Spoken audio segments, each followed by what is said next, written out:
Welcome to Beyond. We're pleased to be joined today by Luis Vasquez, Associate Director, Venture Capital Collaborations at UCI Beall Applied Innovation. In his role, he uses his experience and skills in institutional and financial investment fundraising to help connect startups in Southern California to investors.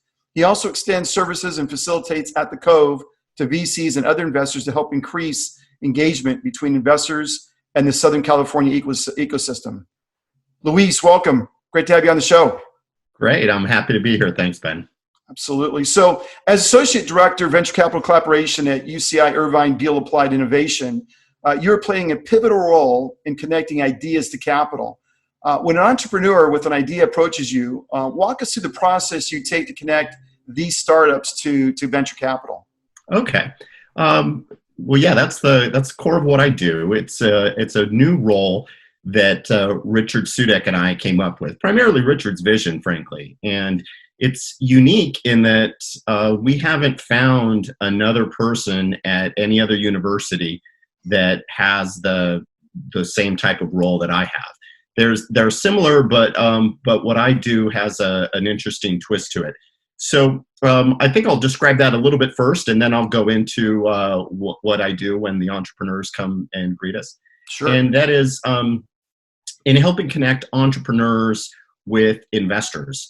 I do that not only for UCI-related companies, but any company in Southern California, primarily Orange County.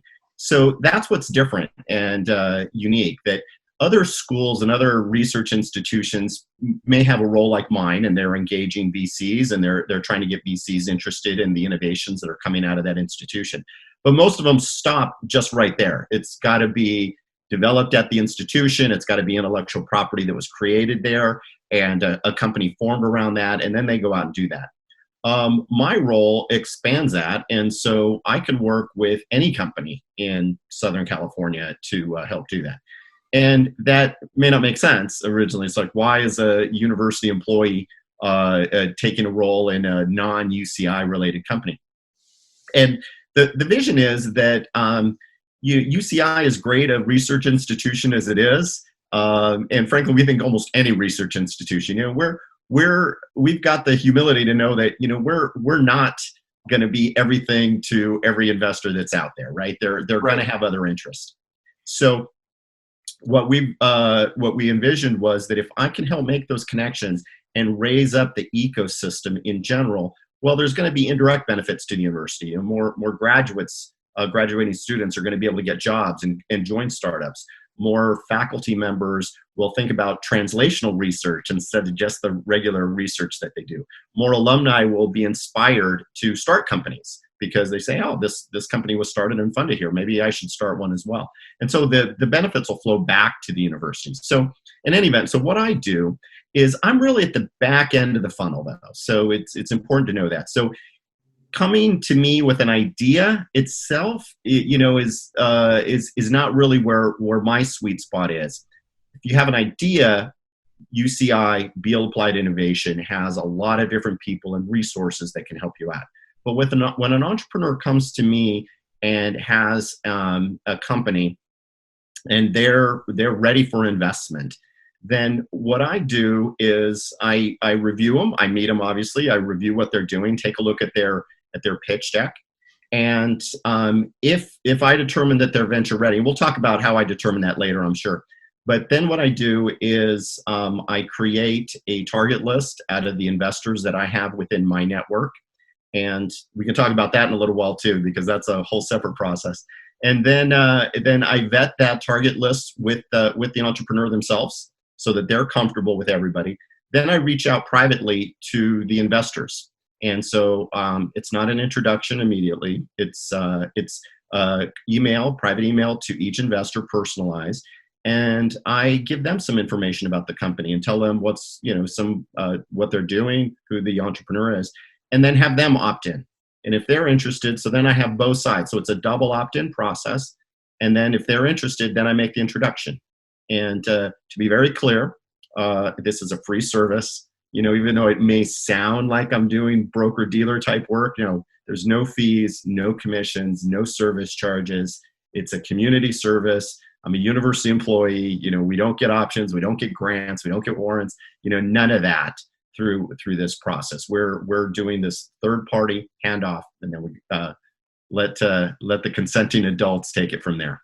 Yeah, this is very unique, Luis, because I've never heard of such a program where it's free. Usually quid pro quos at play, or there's something for something going on. But the idea that a university's come about with this kind of program is pretty profound and powerful at the same time, because I can tell you in early stage startups, you're really capital starved. You're looking for capital. Mm-hmm. Friends and family will only take you so far. So the idea that you're using the power of your networks and certainly the brand of UCI, and let's be honest, there's a lot of ideas coming out of UCI. And so whether they're coming from UCI or not, why not build up that ecosystem? I mean, that's, I think, the ultimate goal.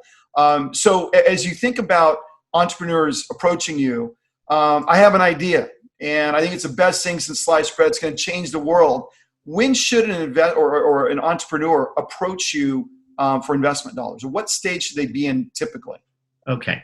So to approach me, the entrepreneur should have some evidence that this is venture ready, because that's what I'm going to ask for. So what I mean by that, or examples of that, is there already an investor that has committed to this? So do not just have a lead, but is there any investor who says, yeah, this is interesting, and I would like to do this? If you perhaps don't have that, then are you being referred to me by some valued person whose opinion I respect on that? So find one of those people and get it to me. Now, sometimes that can be a little bit annoying. I know VCs kind of say that as like, well, don't come to me, find a valued person to make that introduction. So at some point, like, well, where do I find those valued people? Exactly.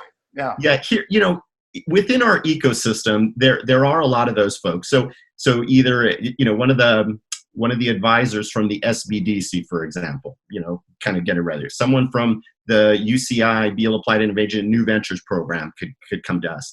One of the many angel investors and advisors that work around the Cove, so Tech Coast Angels or Co-Fund, et cetera. So somebody kind of referring that to me is valuable.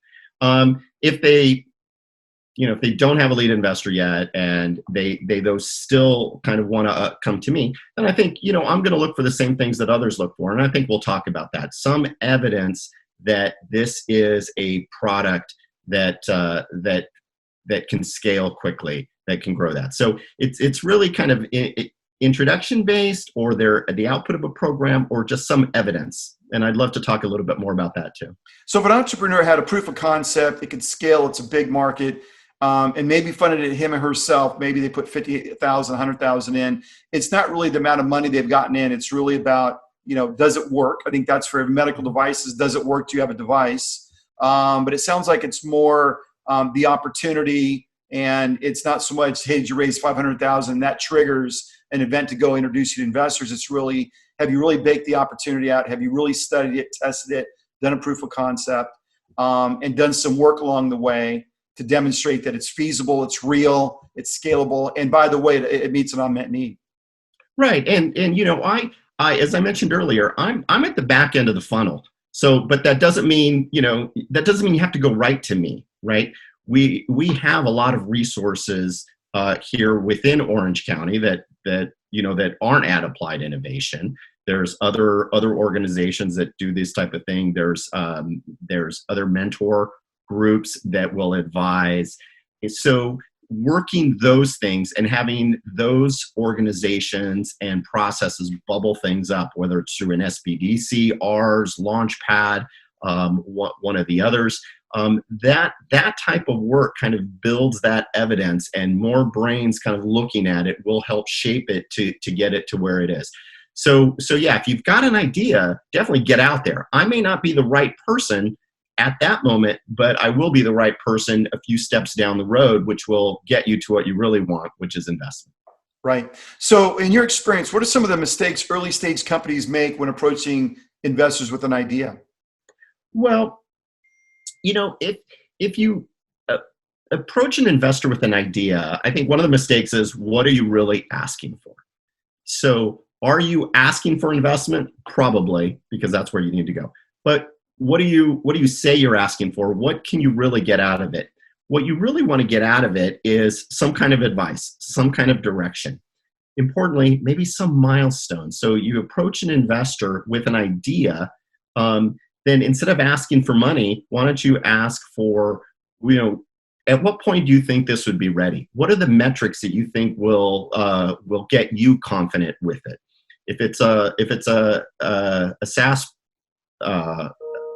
software program, for example, then can you talk about your consumer or your customer acquisition cost? Can you make some estimates about the lifetime value? Can you demonstrate some of those metrics, the month-on-month growth in users or ARPU or just the other types of metrics? So talking to investors with an idea, then the thing that you probably want to get out of that is, what are the metrics that are going to be important to you, and at what level will you get interested in? So that's a mistake. Asking for money versus asking for, frankly, the answers to the test, right? It's like, hey, tell me which questions are going to be on the test. That way I can prepare for them and come back to you at the right time.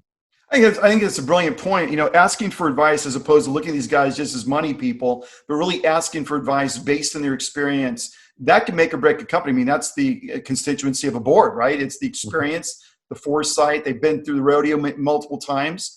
And the idea of really approaching an investor with the mindset that says, look, I want to learn and I want to understand the opportunity and context, and through the prism of someone who has tremendous experience making investments and placing investments. I talked to an investor the other week, and as we're going through the pitch deck, he brought up a lot of great points, a lot of salient points based on other investments that he's made, and sort of lookouts and watchouts. And so I think what you're saying is usually not the first thought of an entrepreneur. They're thinking about money, because if I have the money, I can execute in the plan. Right. But I think that sort of reverse and how you think about things is really important. So when investors look at early stage deals, what are 3 or 4 of the most important things they look for in companies they would consider investments into? Well, I think if you go to investor conferences, you go to those, you'll hear that type of question a lot. And I think one of the answers you always hear is team. You hear, like, it's very important. The team is important and the entrepreneur is important. Absolutely. I'm not going to discount that in any way, because ultimately that is very important. The very common thing you hear is that investors will invest in the jockey and not the horse, because if something happens, then a good CEO, like what's going on right now, right? If you're faced with a crisis like this, a good CEO will have the good judgment to make those decisions. So that absolutely is one of the key areas. One of the other things, though, that investors like to look for, we talked on it a little bit earlier, is evidence. So can you show some evidence of what you're trying to do? What tests have you done? What initial steps have you taken that can show that? If you're in the life sciences or in medical devices, what kind of test data can you show? What kind of performance data can you show? What have you done in the lab? What have you done from a proof of concept perspective or a proof of product perspective to try to get it there? Show them the data. They will want to look at data, and that applies across all things. Like I said, it could be data of, here's what customers are doing on my platform. Here's how many I'm adding. Here's how much money I spent, and here's how many customers I got because of it. If you're a SaaS product, if you're a life science product, as you're very familiar with, Ben, is what lab results do we have, or we have some proof of concept here. We did this many tests, and here were the types of the improvements that we did. Even if it's not, believe me, in the life sciences, first in human is that's going to be a long way off. It's going to take a lot of money to get there. But what can you demonstrate, whether it's an animal model or some other some other experiment or example, something that shows that. So evidence is really important. Then another one that's tied into evidence is momentum. And momentum can be, there's 2 factors to momentum. One is momentum in your business plan or momentum in your lab results. So how do the results that I have now, how are they better than the results I had 3 months ago or 6 months ago when I just got it started? How is that changing and is that improving? It's kind of the inverse of the flattening the curve, right? How is this curve kind of getting exponential and getting a little bit higher? The other part of momentum, though, is also investor momentum, or other people that are coming on board. So if you can demonstrate that, when I first got this started, say I self-funded it, but then I was able to find a handful of investors, whether they're friends and family or people that knew me, that they were able to invest that. Now we've been able to attract some third-party investors that we didn't know. So if you can also demonstrate momentum in how the buzz and excitement, but it's not just a marketing buzz thing, just how many more people and how many kind of people one step removed from your own inner circle are interested in this idea. What people are interested in it from maybe a larger geographic area. That could be something that's kind of interesting. Maybe you're here in Orange County, but you say, well, we've presented this, say, to Life Science Angels, which, as you know, Ben is up in the Bay Area. So, right. And some folks in the Bay Area are now interested in this, or there are investors in LA that are starting to look at this. So just some demonstration that there's momentum in the investor area, I think is pretty important too. So I'd say team, certainly. The evidence that you've got something, that you've done the tests, and then momentum, that your evidence is improving and your fundraising track is improving. Those are the four things I would say. Luis, those are great pearls of wisdom that every entrepreneur should consider. But, I've also heard that you never say no to money. And having raised money several times, I don't know if that's a truism, because who you get into bed with from an investor perspective can make or break the company. Sure. It's really, really important. So one could argue on the early end of things, early stage investors, friends and family and angels, maybe not so intense. But as you get into the later stage rounds, certainly beyond the seed round into Series A and B, the game changes dramatically. So what guidance can you provide investors? What are some key questions that an entrepreneur should ask when they're looking at investment partners? Because it's tempting, right? You say, man, we really need the money. We're trying to push the plan that we presented. We're trying to accomplish, certain milestones. So it's really tempting to say just yes. But I would argue that you really got to be a little more thoughtful, a little bit more wise in who you end up, allowing to invest in the company. Again, because it can mean the matter of life or death for the company. Because people coming in may have experience, but not in your vertical or your area of expertise. And that can really create a lot of problems. So again, it's a long-winded question I'm asking, but what are some questions that entrepreneurs should really ask, and what should they think about when they're thinking about, taking in money from investors? Well, it's an interview process on both sides. It really is. And at a certain point, from an entrepreneur's perspective, you want to make sure that you've answered these questions. So I'm not saying you sit down and you interview each investor, but over the course of your discussions, get these answers. And to the questions of what are some of the other investments in your portfolio? Most investors will like to talk about these investments in their portfolio. Ask about some of the investments that didn't turn out so well. So, nobody's perfect. No investor has a 100% track record. So each investor should have a few investments that didn't work out. The obvious follow-up question is, what happened? Why didn't it work out? And you can get some pearls of wisdom from that. Let's see. Let me think of a kind of an example here. But you're likely to get a lot more juicier tidbits. Let's just say you ask someone about an ex-girlfriend or an ex-boyfriend, okay, and say, what happened? You're probably going to get a lot of dirt kind of on the ex-boyfriend or ex-girlfriend, right? More so than you say, oh, tell me about your wife, right? Well, so, or your husband. So it's maybe a goofy example, but my point is, you can learn a lot from the situations where things didn't work out well. So ask your investor about prior investments that didn't work out well. Another approach that you can take is ask an investor if particularly if they're a lead investor or they've done this type of investment before, when you're moving forward in the process, ask them if you can have a look at their deal docs. So do you have a preferred set of deal docs? Do you mind if I start to take a look at them to just get comfortable with them? Because while a lot of things can go sideways that aren't in the actual investment agreements, a lot of times those agreements will tell you, maybe not you directly, but you can have your attorney take a look at them and say, have a look at these agreements. Is there anything in here that you think is different or peculiar or shows a lack of sophistication on the investor's part? Because some investors may not be that sophisticated and they may have some investment docs that aren't that interesting. So, and once again, a lot of things can go sideways that aren't there, but a lot of things, as you probably know, Ben, that sometimes it's actually the deal that you sign that later on comes back and creates a lot of headaches. So you can learn something from those as well.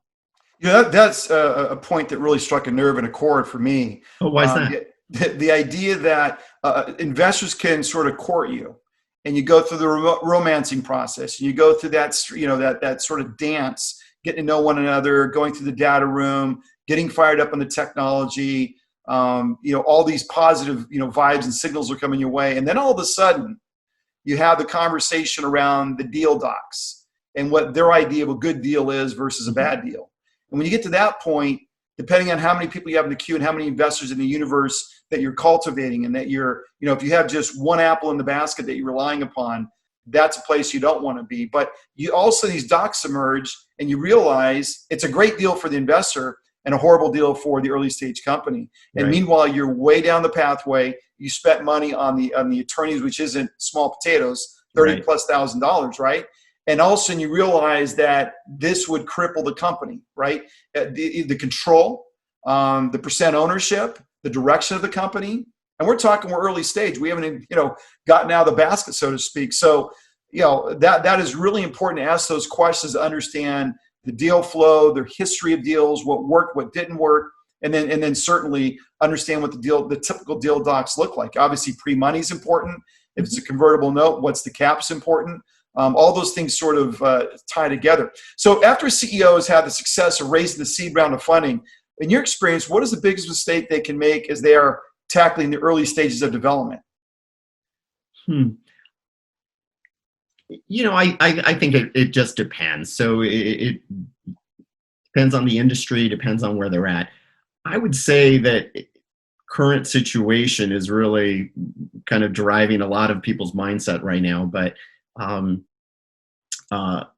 spending money based on the next round of funding is a problem that sometimes I've seen happen, where a company will get an initial investment.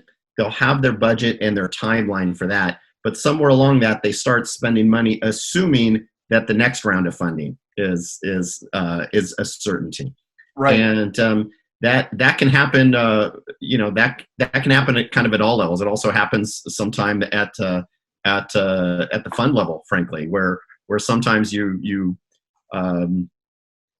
counting on future funds to invest in your existing portfolio companies or something. So spending money that you don't have, or that spending money on a pace that assumes that something good is going to happen, as opposed to spending money at a pace assuming that there could be exogenous situations that come up that will change that timeline and change that spend. So I think that's one of them. And a lot of it kind of comes back to that. Perhaps adding people to your staff. As you know, that it's once you hire an employee, that hits your burn rate every single month, and to make a change at that a few months down the road is not, it's not easy. It's not easy it's easier to add employees sometimes than it is to reduce employees. So, maybe adding staff that is not really moving you towards those milestones that you really need. Those are phenomenal points, Luis. I mean, I can tell you from experience that, when you get the seed money and you're going through the project plan and you're investing the dollars in the plan you share with the investors, that you got to plan that things won't work out to plan, and that the dollars really have to be focused on that plan. And when I sort of start early stage companies, the FTEs are really low, full-time equivalents. Mm-hmm. It's really consulting. As we get going through the process and we've de-risked it a little bit, then we'll look to add people full-time. Because you're absolutely right. You add somebody and then you have to take them out of the organization, or lay them off or whatever. That's a huge hit to the psyche of the organization as you're Sure. trying to go through these massive, challenging milestones. Yeah, exactly. I think there are mistakes made sometimes with kind of changes of direction. I think you've got to be sure that that your board is fully on board. There's a startup company that I'm working with right now that they're taking a pretty radical kind of change in their approach. But the important part is it's really driven by some board members who are investors who have the ability to support that change. So if you do adjust midstream, or you do make some changes, you've really got to make sure your board members are on board with that, particularly because they're probably going to be in on the next round of investment. So you want to make sure that they support what you're doing if you make a change, so that later on it won't come back, well, here's what we really invested in, and then you ended up doing this, and we're not really interested in that area. Right. So you've got to make sure you're on board with that. The board, it really understands kind of the changes that you're making. Well, that's a really important point. And so when you think about angel investors, do they typically come in just one round, or do they desire to come in subsequent rounds and maintain their stake? What have you seen in your experience? It's hard to make kind of overarching descriptions of what angel investors will do, because angel investors really comes down to the decision making of one person. There's not an investment committee. There's not an investment thesis. There might be, but there's usually not an investment thesis. Those funds are just so discretionary. It really depends. Some angel investors absolutely believe in using their pro rata investment rights. Maybe they got pro rata investment rights, or at least they come back, so they'll continue to invest along the lines. And others may just want to place a few bets and kind of see how they come out. I think a gambling illustration might be the case here. If any of the viewers are craps players, that sometimes when you play craps, you can bet on one number and just sit there and wait until the number comes up, or wait until a 7 comes up. And then the person right next to you will bet on one number, and then a second number, and then a third number. And they've really spread it across the board that they might do something, and they're looking for those bigger hits. And so it really depends. Now, it's interesting. So I know in talking to Richard Sudik that you guys have obviously access to angel capital, Co-Fund 2, Tech Coast Angels, and there's other VCs that are also, when it opens back up again, hopefully soon, are also part of the facility there. So if I come get my seed round, and I'm now approaching the A round of funding, how can the COBE or UCI Beall Applied Innovation get involved with the CEO as you're going to the next level, arguably maybe 10 million they're trying to raise or more in the Series A? How do you guys get involved in those subsequent rounds? Well, I think from my own perspective, yeah, I'm stage agnostic. So I will help companies at their seed round and then also at their Series A. And there's other companies that I've helped at Series B and even later, mostly around seed and A, no doubt. But I have investors in my network that will look at some of those later rounds as well. So that's at least kind of what I can do kind of for those later rounds. Other aspects of the Cove. Listen, there's a growing network of investors that operate at the Cove. Once again, with the caveat, when the Cove's operating, there's a growing network of investors that work there. So engaging with those investors and finding out if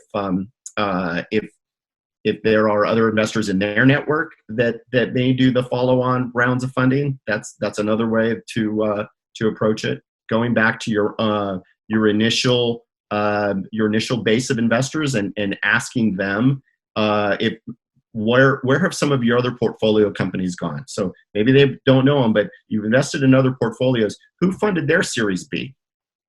So you can start to kind of build your list that way, kind of work backwards to your investors and see what their other portfolio companies did.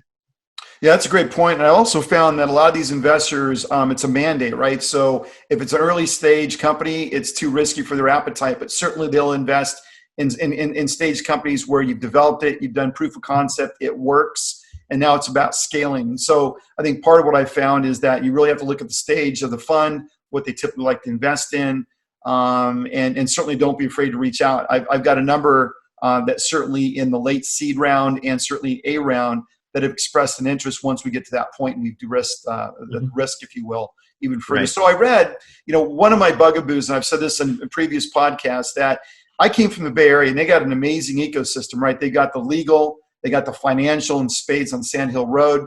They've got an incredible startup ecosystem of a lot of talent that are used to these startups. And so they got this sort of triad, if you will, strategy built in. But I think what underpins it all is the capital available for ideas that perhaps come out of Stanford and other areas. And as we think about Orange County, we have an equally vibrant ecosystem potential. We've got incredibly talented people here, very high educated, and it's certainly getting more and more startup experience as we move forward in time. But one of the challenges, Ben, is going from angel money, if you will, to the A and B and C rounds of funding and those kind of VCs that go with it. It seems like we sort of have a gap. But then I was reading in Los Angeles that VCs are on the rise in Los Angeles. We had a recent exit, a mega exit for PayPal of $4 billion, an acquisition of Honey, and then Snap's $19.7 billion IPO is really an indication that the VCs up in LA can pull off these billion-dollar exits. And so the ecosystem has been maturing with the arrival of bigger VC funds in LA for sure. What would you say is the state of the Orange County ecosystem in terms of the evolution and how we can pull in bigger funds to drive innovation in OC? Yeah, well, that's the billion-dollar question, right? And it's beyond millions. It's into the billion-dollar question. So it takes a lot of moving parts, but we have the pieces in place, and frankly, in a lot of cases, the flywheel is already moving. So in my view, because it's my job. My job is to identify the investors, build relationships with them, so that I can start to funnel the deal flow to them. In my experience, there are actually more investors operating either in Orange County or that are interested in Orange County than is initially obvious. I have, there's well over a dozen, I think, VCs that are both resident in Orange County and focused on Orange County. And just the word isn't really out there that what they're doing. There's a very successful serial entrepreneur who was just really saying that same thing. It's like, gosh, we've got the seed funds, we've got the angels, we've got the ideas. We can get these companies funded through Series A, but when it comes to Series B, there's nobody here. And I hear them, good, you're an experienced person, but have you met this VC, a recent VC that just set up shop here, Ancona Capital, and they hadn't. And so I made that connection, and now they may do some things together. So my point is that there are probably more VCs than is commonly commonly known, and we're trying to get the word out. Carrie Ransom, who runs OC4 Venture Studio, and we're partners in crime. We do a lot of things together. In fact, he was on my webinar just last week.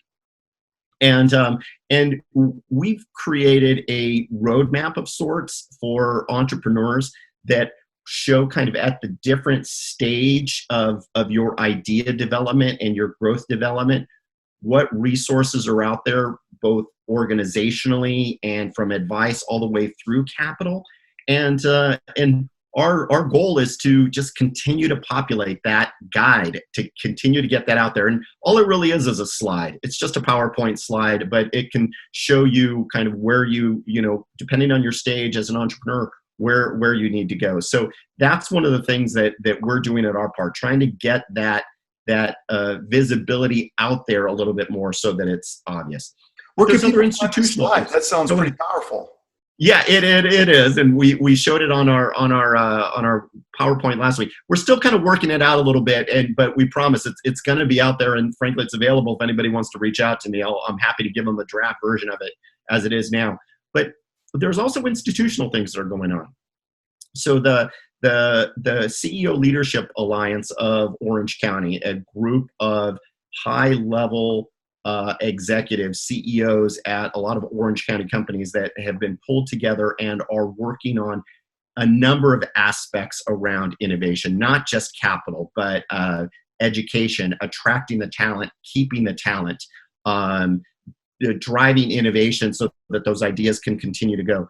And one of the things that they've done is they've raised a master fund, and they've now dedicated very large capital commitments to two capital firms that are resident in Orange County and making investments in Orange County. So it's Miramar Digital Ventures and Visionary Ventures, one on the tech side and one on the life science side. And the CEO Leadership Alliance is planning to continue to do that, so that they continue to raise more funds so that they can get that capital out to more deals. And there's a lot of ideas as well about what would it take to attract these large marquee VC firms and have them set up an office in Orange County. That there's a lot of ideas and there's a lot of discussion on. There's one thesis is that if you get large limited partner commitments into these funds, that they'll be more likely to set up shop here in Orange County or put an office here in Orange County. Mm-hmm. I'm not, I'd say the jury's still out on that. So how big of a limited partner commitment does it take to set up that satellite shop? We don't know yet, but you can at least set up an ecosystem where they can land. And that's part of what Richard Sudak has built at the Cove. And, see the virtual background here behind me of a screening room that they could use if they were there. But so we've got a number of initiatives to be able to house them. So we've got offices that they can rent very economically. We've got shared offices, meaning that it's kind of first come, first served for particular offices, and they're designated for VCs only. So we've got a couple of VC tenants that use those offices in case they only want to use it once or twice a month. They have an office, a private office that they can come to and do that. So we're trying to reduce the friction here at the Cove and make it easier for VCs to do the business in Orange County, whether by having an office, by using facilities like the one here in my virtual background. That's our Venture Cove deal screening room, and it's currently used. When we were operating here a few months ago, it was being used by Tech Coast Angels, the Cove Fund, Keiretsu Forum, OC. It's also been used by a local venture capital firm for their limited partners meetings, where they were able to bring their fund investors into that room and bring in their portfolio companies. They were able to stream it out to all their LPs that couldn't show up.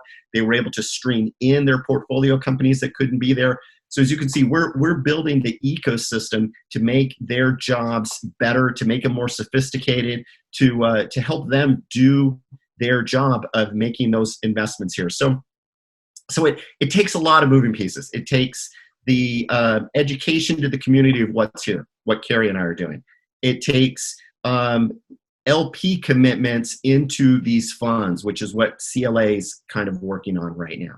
It takes the infrastructure physically to get it going.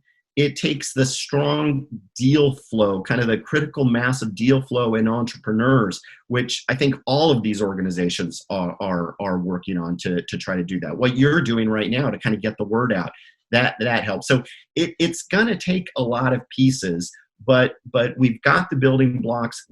It's not just building blocks. We've got the building blocks, and we've built some walls. We've built some structures that can help make that happen. So I'm sorry, kind of a long answer, and I get very excited about that. But there's really a lot more going on, both in results and activities that are moving us towards that goal. Yeah, it's cool. I'll tell you, the Cove is a beautiful facility. I've been there a number of times. I know you guys recently moved, and it's just a great place to go. Great flow, great energy.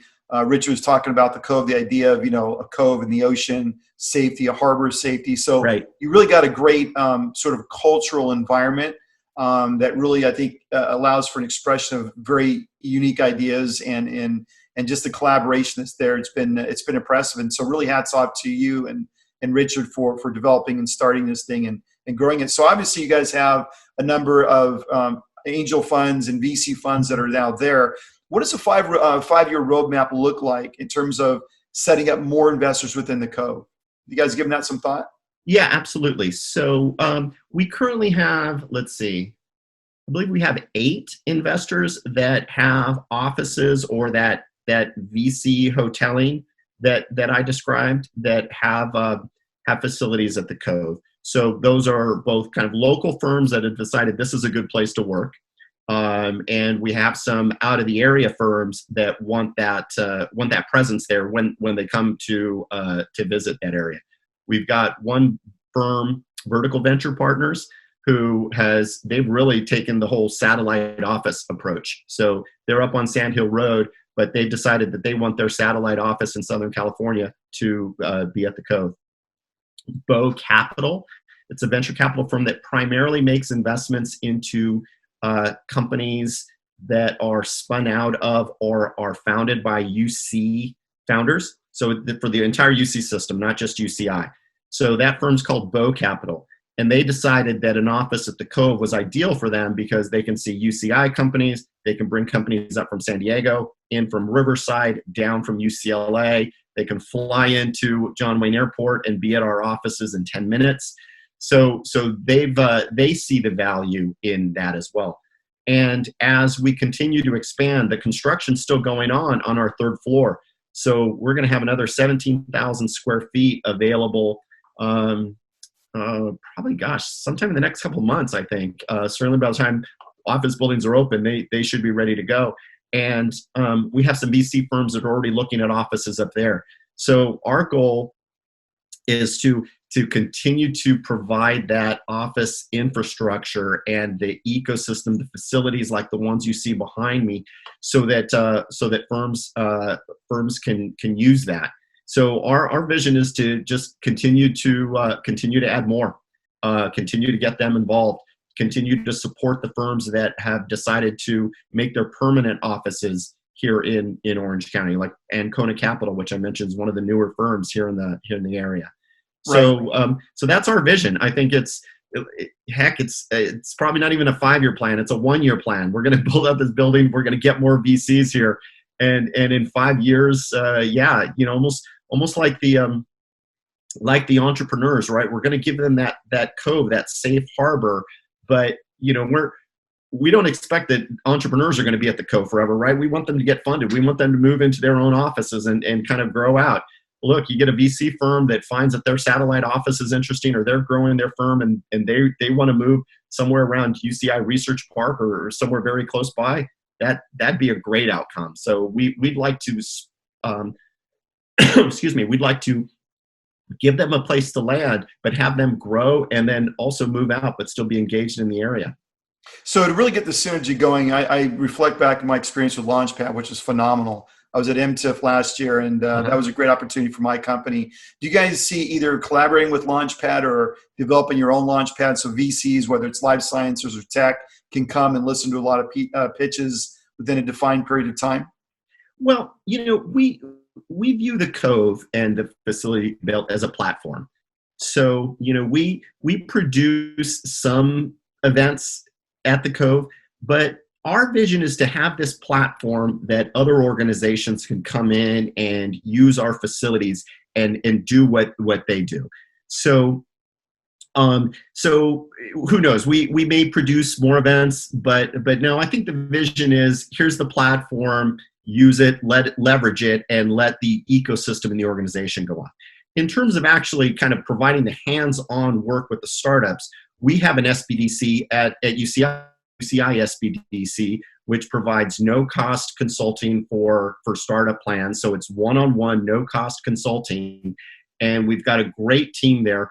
They've pivoted in many ways to help some of their existing clients with economic injury disaster loans, with the Paycheck Protection Program loans. So they're helping their existing clients and some new clients that are coming in. So some tech companies take advantage of some of these resources that previously weren't available, and B, they really weren't kind of interested in.